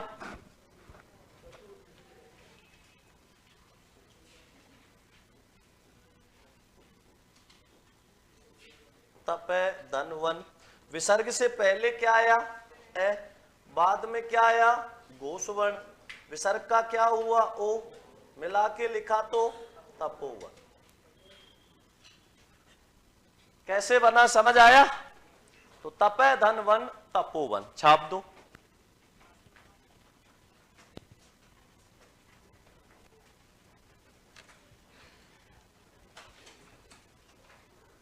छाप लिया? और लिखो? नहीं? क्यों? किसने कहा नहीं है? आगे लिखो। नहीं लिखना तो दूसरा नियम लिखो, रुत्व विसर्ग संधि। समय है ना अभी तो? लिखो रुत्व विसर्ग संधि। रुत्व विसर्ग संधि।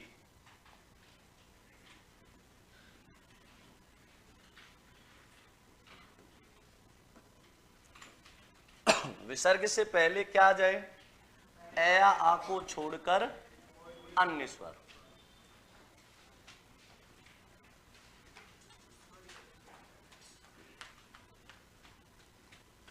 ए या आ को छोड़कर।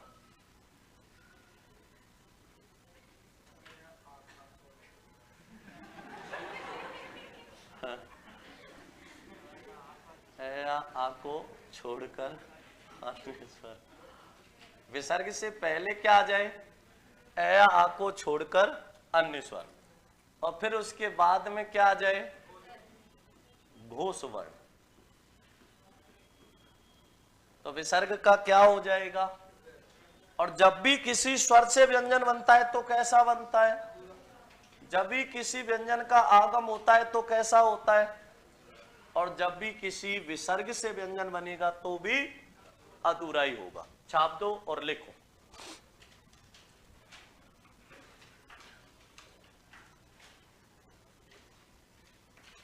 लिखो। छाप दिया? लिखो, यदि विसर्ग से पहले यदि विसर्ग से पहले ए या आ को छोड़कर अन्य स्वर आ जाए। यदि विसर्ग से पहले ए या आ को छोड़कर अन्य स्वर आ जाए और उसके बाद कोई घोष वर्ण आ जाए। यदि विसर्ग से पहले ए या आ को छोड़कर अन्य स्वर आ जाए और उसके बाद कोई घोष वर्ण आ जाए तो विसर्ग का र हो जाता है, और र भी कैसा बनेगा? अधूरा। जैसे लिखो आयु है धन वेद, विसर्ग से पहले क्या आया? ए आ को छोड़कर अन्य स्वर आया, और उसके बाद में क्या आया? घोष वर्ण आया। विसर्ग का क्या हो गया? र हो गया। मिला के लिखा तो क्या बना? आयुर्वेद। जो वेद किससे संबंधित हो? आयु से, क्या कहलाता है? आयुर्वेद।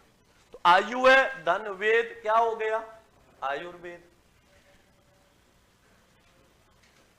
आगे लिखो आयु है धन विज्ञान, विसर्ग से पहले क्या आ रहा है?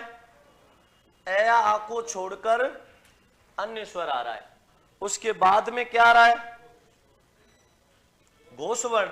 विसर्ग का क्या बना? र। मिला के लिखा तो क्या बना? आयुर्विज्ञान। क्या बना? आयुर्विज्ञान। जो विज्ञान किससे संबंधित हो? तो क्या हो जाएगा? आयुर्विज्ञान। आगे लिखो यजु है धन वेद, विसर्ग से पहले क्या आया? ए आ को छोड़ के अन्य स्वर, उसके बाद में आया घोष वर्ण, विसर्ग का हो गया रे, मिला के लिखा तो क्या बना? यजुर्वेद। इसी प्रकार धनुए धन धर, धर मतलब धारण करने वाला, विसर्ग से पहले ए आ को छोड़ के अन्य स्वर है, उसके बाद में घोष वर्ण है, विसर्ग का हो गया र, मिला के लिखा तो क्या बना? धनुर्धर। धनुष को धारण करने वाला है। देखो धनु है धन धर, क्या हो गया? धनुर्धर। और लिखो आगे आशी है धन वचन,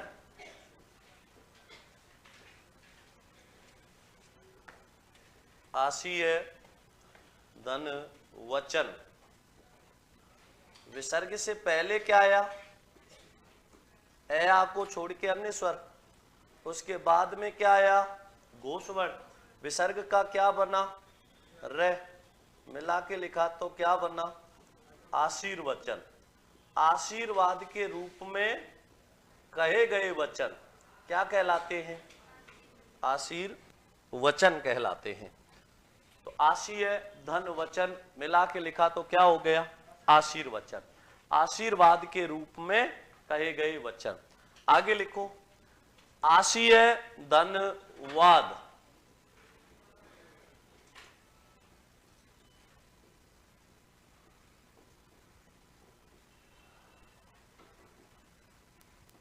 आशी है धन वाद, विसर्ग से पहले क्या आ रहा है? ए आ को छोड़ के अन्य स्वर, फिर क्या आ रहा है? घोष वर्ण, विसर्ग का क्या हुआ? र, मिला के लिखा तो क्या बना? आशीर्वाद। आशी धन वाद क्या हो जाएगा? आशीर्वाद हो जाएगा।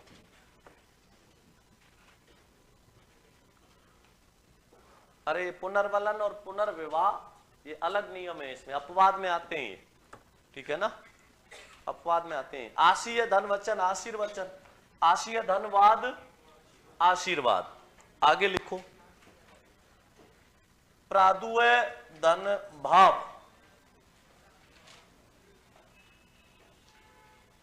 प्रादुय धन भाव,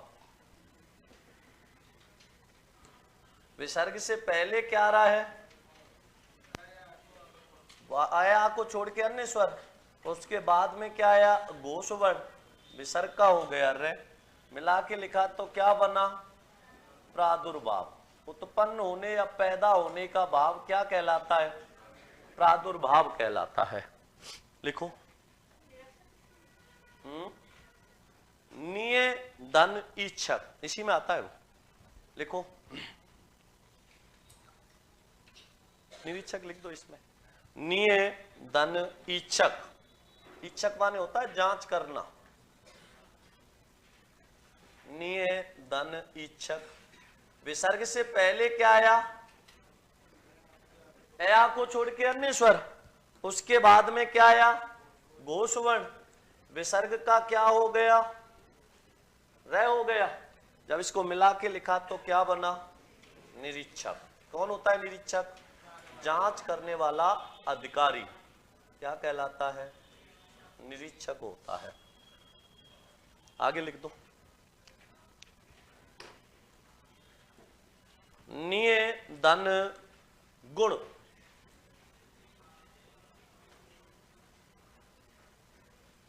निये धन गुण।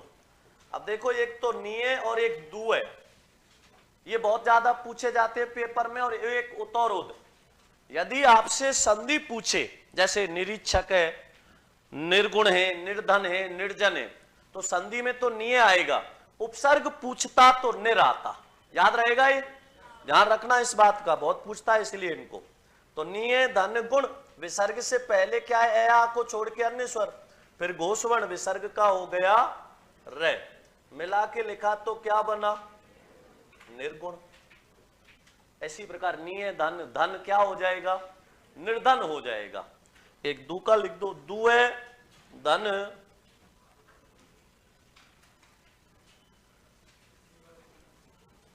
दू है धन योधन।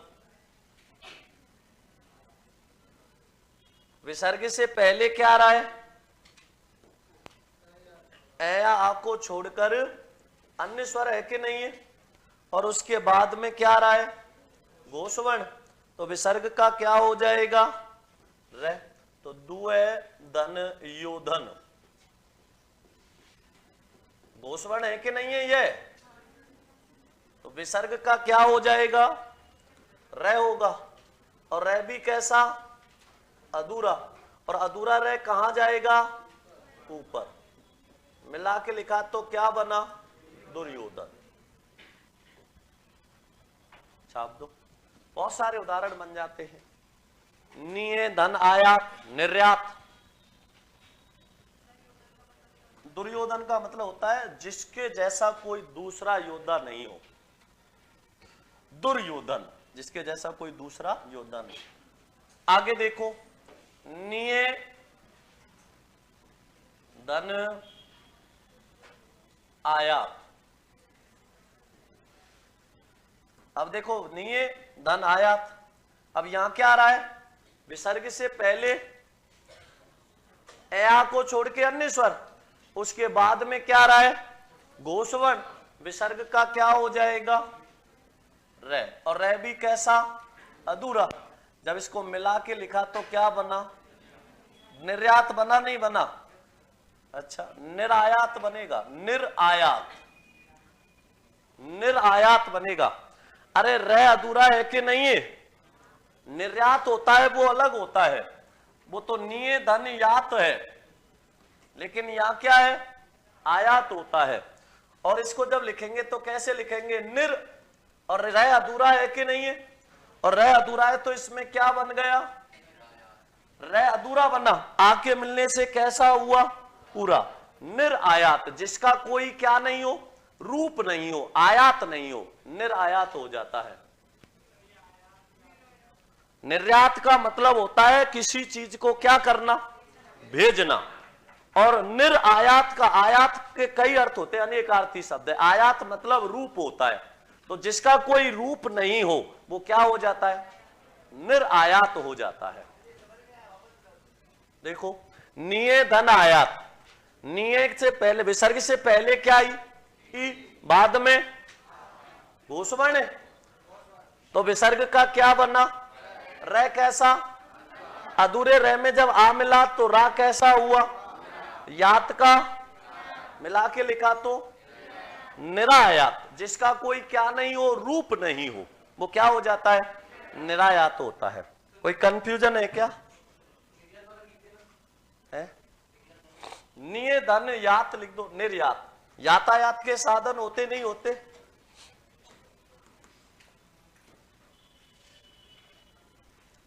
निये धन यात। विसर्ग से पहले क्या आ रहा है, ए आ को छोड़ के अन्य स्वर, उसके बाद में क्या आ रहा है, घोषवर्ण, क्या बना, र कैसा है, अधूरा, मिला के लिखा तो क्या बना, निर्यात। यात का मतलब होता है साधन, कहते हैं ना यातायात। अब ऐसे तो कितने भी लिखते जाओ, बाह्य धनमुखी बहिर्मुखी हो जाएगा, हजारों उदाहरण बन जाएंगे। यहां तक समझ आ गया? तो क्या कहा, यदि विसर्ग से पहले क्या हो, ए या आ को छोड़कर अन्य स्वर हो और उसके बाद में क्या आ जाए, घोषवर्ण, विसर्ग का क्या हो जाता है, र। यदि विसर्ग से पहले क्या आ जाए, ए या आ, उसके बाद में क्या आ जाए, घोषवर्ण, तो विसर्ग का क्या हो जाता है, ओ हो जाता है। उसे कहते हैं उत्तु विसर्ग। अब लिखो तीसरी संधि, सत्व विसर्ग संधि।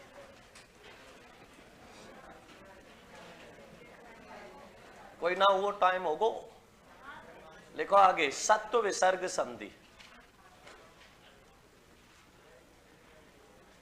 मुझे उदाहरणों से पता लग जाता है कि अभी कितना टाइम बाकी है, घड़ी बिना ही देखे अभी 7 या 5 मिनट बाकी होंगी। सत्व विसर्ग संधि। और सत्व विसर्ग संधि के नियम होते हैं 3। सत्व विसर्ग संधि को कितने भागों में बांटते हैं, 7 भागों में।